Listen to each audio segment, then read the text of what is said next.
حضرت ابو سعید رضی اللہ عنہ بیان کرتے ہیں کہ میں نے رسول اللہ صلی اللہ علیہ وسلم کو فرماتے سنا، جو شخص برا کام ہوتا دیکھے وہ اسے اپنے ہاتھ سے ختم کر دے،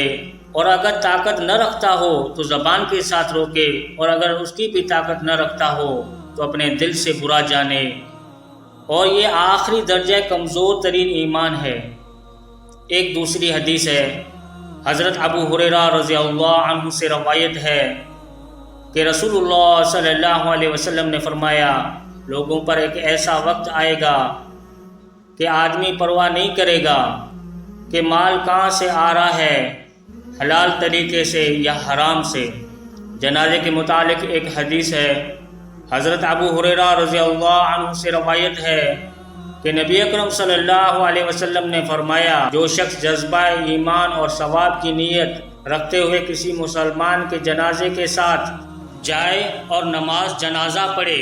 پھر انتظار کرے حتیٰ کہ اسے قبر میں دفن کر دیا جائے، تو اسے 2 قیراط ثواب ملے گا، جن میں سے ہر ایک قیراط احد پہاڑ کے برابر ہوگا، اور جو صرف جنازہ پڑھ کر واپس آ جائے اس کو 1 قیراط ثواب ملے گا۔